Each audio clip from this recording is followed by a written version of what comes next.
नमस्कार, मैं हूं वर्तिका। आप हैं एशियाविल हिंदी के साथ और हमारे साथ है इस समय स्प्रिंगडेल स्कूल की प्रिंसिपल डॉक्टर अमिता मुल्ला। और मैम, सबसे पहले स्वागत है आपका। हम लोग बात करेंगे जो लॉकडाउन है उसका एजुकेशन पर क्या इम्पैक्ट रहा उसे लेकर, और स्प्रिंगडेल स्कूल किस तरीके से निपट रहा है लॉकडाउन की चुनौतियों से।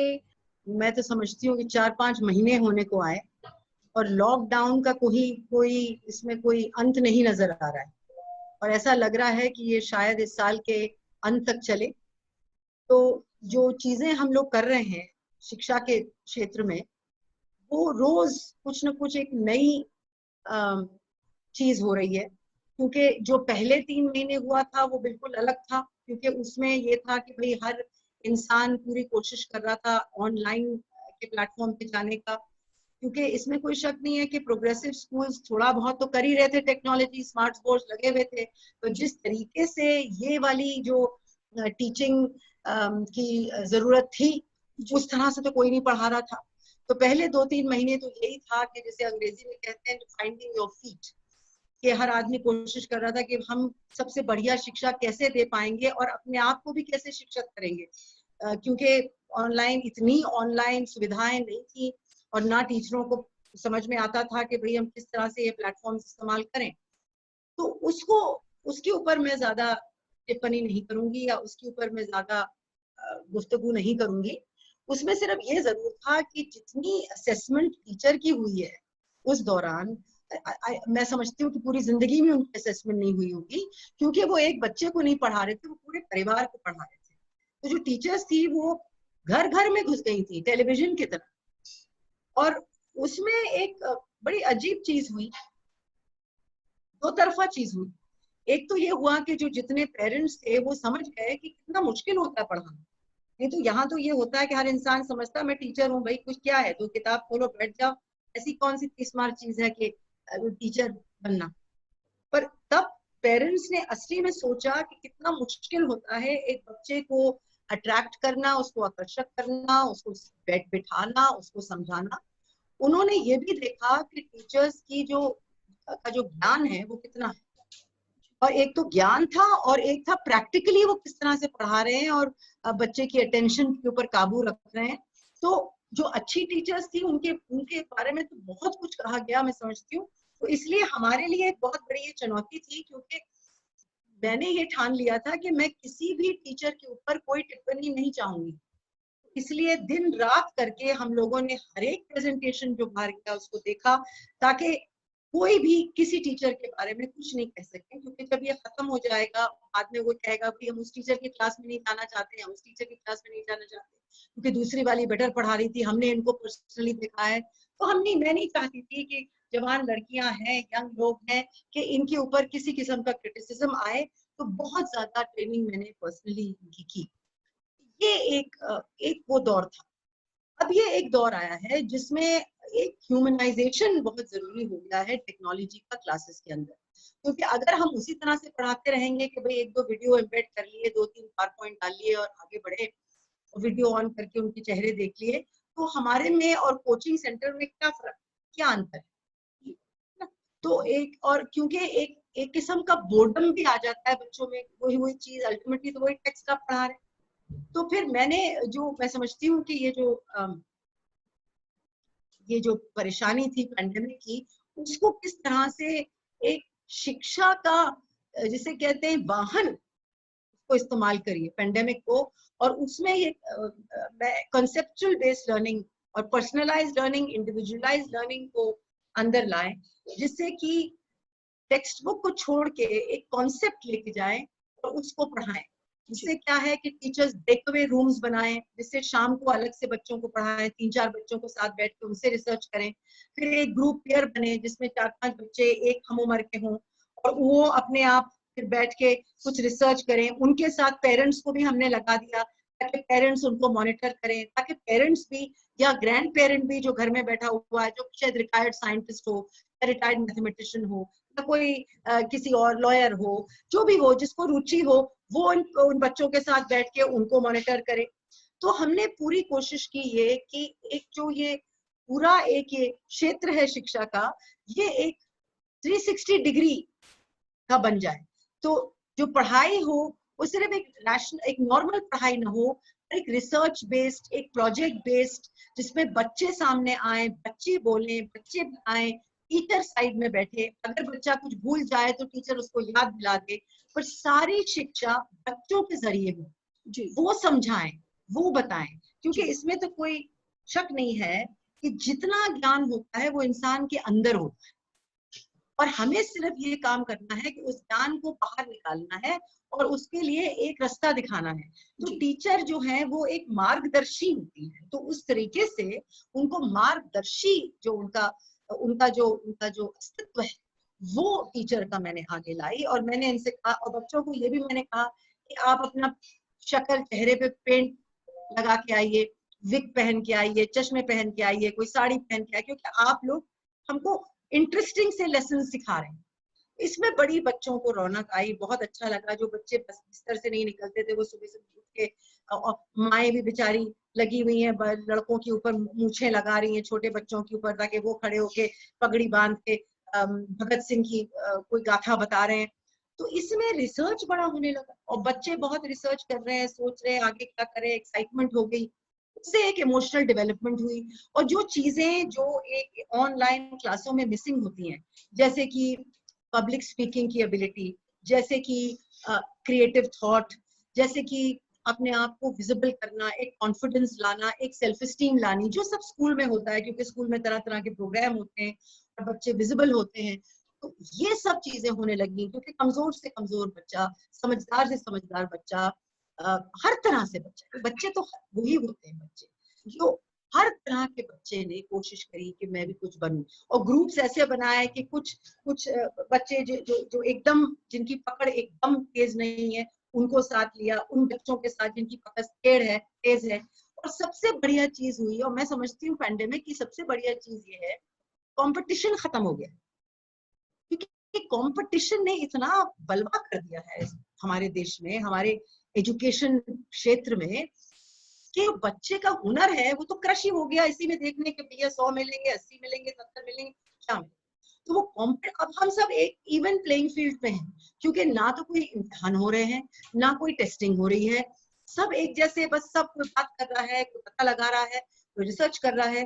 तो और अगर इम्तिहान भी हो रहे हैं तो वो उस तरह के प्लेटफॉर्म से हो रहे हैं जिसमें ओपन बुक है, तो उसमें अपना वैल्यू सिस्टम भी उभर के निकलता है। जैसे एक दिन किसी वेबिनार में एक पेरेंट ने मुझे बोला कि देखिए लोग चीट कर रहे हैं, तो मैंने कहा चीट तो फिर आप ही करवा रही होंगी, कि वो कैसे चीट करेंगे, आप वहां सामने बैठी हैं, अगर आपका बच्चा चीट कर रहा है तो मुझे क्यों बता रही, आपको पता होना चाहिए कि बच्चा चीट कर रहा है।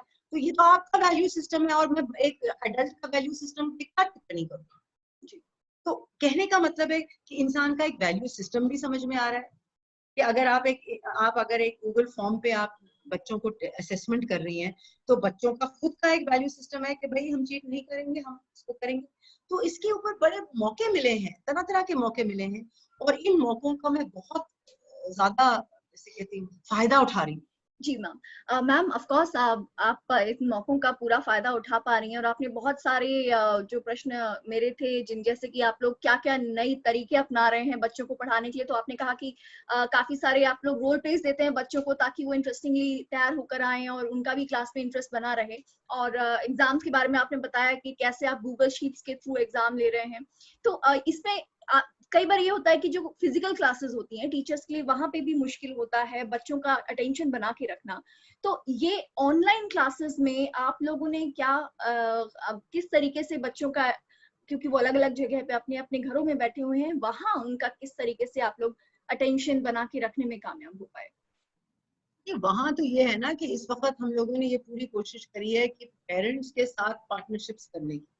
तो इसलिए हम लोगों ने हमारे क्लासेस के बीच में भी हम ये करते हैं कि ब्रेक्स देते हैं, उन ब्रेक्स में तरह तरह की चीजें लेके आते हैं, ऐसी चीजें लाते हैं कि उन मदर्स को भी पसंद आता है, कि जैसे कोई कुकिंग ले आए, या बीच में हम लोगों ने ब्रेक देके, क्योंकि एकदम से बच्चे को इस तरह से बिठा देना लगातार बड़ी मुश्किल होती है, तो उस बीच में एक पेंटिंग करा दी, या कुछ एक आर्ट का काम करा दिया जिसमें माँ भी इन्वॉल्व हो गई। तो इस तरह से, ताकि वो कुछ अपना उनका ध्यान बटा रहे, अलग अलग चीजें करें, परेशान ना होए कि एक ही चीज के एक डब्बे के सामने बैठ के बोलते चले जा रहे हैं या सुनते चले जा रहे हैं। तो कोशिश हमने पूरी की है कि हम इंटरैक्टिव करें। इसमें कोई शक नहीं है। देखिए कि जो एक पत्थर और गेरू का स्कूल होता है उसका कोई बराबरी नहीं होती एक ऑनलाइन से। पर इस वक्त ही ऐसा आया हुआ है, तो जो भी वक्त है भैया, मजबूरी का नाम महात्मा गांधी। तो जो वक्त आया हुआ है तो उसी वक्त को लेके हमें जितना हम कर सकते हैं हम कर रहे हैं। हम म्यूजिक क्लासेस करते हैं बच्चों के साथ, बच्चे डांस क्लासेस करते हैं, वीडियोस बनाते हैं, मूवीज बनाते हैं, पेंट करते हैं, कुकिंग करते मैम हैं। ये बहुत इंटरेस्टिंग है क्योंकि बहुत सारे स्कूल्स तो केवल जो नॉर्मल एजुकेशन है उसी को प्रोवाइड करने में स्ट्रगल कर रहे हैं, और आप एक्स्ट्रा करिकुलर एक्टिविटीज जैसे आपने बताया कि डांस और म्यूजिक जैसी एक्टिविटीज भी लगातार करवा रहे हैं, तो ये किस तरीके से मैनेज हो रहा है मैम? वही तो मैंने आपसे कहा, मैनेज उसी तरह से हो रहा है जैसे ऑनलाइन हो रहा है। जैसे हमारी पीटी टीचर्स हैं तो उन्होंने योगा वो ऑनलाइन करते हैं, बच्चे सब बैठ जाते हैं, सारे वीडियोस ऑन हो जाते हैं, और फिर वो श्वास अंदर और श्वास बाहर, और फिर कोई आसन करना, योगा टीचर खुद आसन करती है, बच्चे उसको फॉलो करते हैं। फिर वो कहती है कि बेटा तुम फलाने दिन आए, तुम ठीक से नहीं कर रहे हो, या जगदीप अपने तुम्हारे हाथ ठीक से नहीं जा रहे हैं, अपना पोस्चर ठीक करो। तो बच्चे को लगता है हाँ भाई मुझे कोई देख रहा है, मैं कर रहा हूँ। तो जितना हो सकता है घर के अंदर बैठे जी हमारी टीचर्स करा रही, गाना भी गवा रही हैं, असेंबलीज हो रही हैं। सोमवार को पहली असेंबली होगी हमारे बच्चों की कमिंग बैक में, तो सारे बच्चे असेंबली करेंगे, सारे वीडियोस ऑन होंगे, और जैसे हम असेंबली करते हैं एक डांस का टुकड़ा भी होगा, 4 बच्चे गाना भी गाएंगे। ये सब कर रहे हैं, पर टीचर्स तो कमाल का काम करते हैं। जी मैम। मैम आपका कॉयर ग्रुप काफी फेमस है। कॉयर ग्रुप किस तरीके से आप लोग, बिकॉज वहाँ पे सिंक्रोनाइजेशन बहुत जरूरी होता है, साथ में रहना बहुत जरूरी होता है, तो अलग अलग जगह पे किस तरीके से आप लोगों का कॉयर ग्रुप इस समय एक्टिव है? तो हम इस तरह से करते हैं कि जो हमारी जो म्यूजिक टीचर हैं वो बहुत ही बेहतरीन टीचर हैं, तो उनके साथ हमारे जो तबला मास्टर भी हैं वो भी हैं। तो उसी तरह से हम पहले ही वो भेज देती हैं, क्या नाम है, लिरिक्स भेज देती हैं पहले, और फिर अलग अलग से एक साथ हम मिल जाते हैं ऑनलाइन, और फिर वो गाती हैं तो अलग अलग बच्चे गाते हैं, तो और फिर वो कंबाइन हो जाता है। सो क्योंकि सब एक दूसरे को सुन सकता है, तो वो फिर लय सुर वो सब एक तरफ से, एक जैसे कहते हैं एक किस्म की एक लहर आती है। तो जो बच्ची एक विंडो में है वो कुछ गाती है, दूसरे विंडो में दूसरा गाती है, तीसरे विंडो, और फिर जब क्वायर एक साथ गाना होता है तो पांचों लड़कियां एक साथ गाती हैं, तो बहुत अच्छा लगता है। जी ma'am. Ma'am spring day school में ईडब्ल्यूएस कोटे के बच्चे भी पढ़ते हैं, लेकिन बहुत सारी प्रॉब्लम शायद आपको उनके साथ में आई होंगी, जैसे गैजेट्स को लेके या टेक्निक को लेके, वो किस तरीके से सॉर्ट आउट कर किया मैम देखिए आपने? हमें कभी प्रॉब्लम नहीं आई, क्योंकि हमारा ये जो प्रोग्राम है ये पिछले 35 साल से चल रहा है, इकोनॉमिकली वीकर सेक्शन का। इनफैक्ट दिल्ली सरकार ने तो हमसे सीखा, जब आरटीई आया उसमें हम शामिल थे, क्योंकि हमने ये प्रोग्राम बहुत पहले शुरू कर दिया था, 70 में, 72-70 में हमने ये प्रोग्राम शुरू कर दिया था, जिसमें गरीब बच्चे लेके हम अपने स्कूल में लाते थे, और ये नहीं कि अलग से पढ़ा रहे हैं, वो सबके साथ शामिल होके पढ़ते थे। और उस जमाने में फ्री मिड डे मील्स और खाना पीना, जूते कपड़े किताबें सब देते थे। तो हमारे लिए ये बहुत पुराना है। वो सब बच्चे तो अब कोई डॉक्टर बना हुआ, कोई लॉयर है, कोई आईएएस में, कोई पायलट है। तो हमारे लिए एक किस्म की एक ये परंपरा है गरीब बच्चों की। तो मेरे पास कम से कम है 750-800 बच्चा है आज की जी मैम। तारीख में।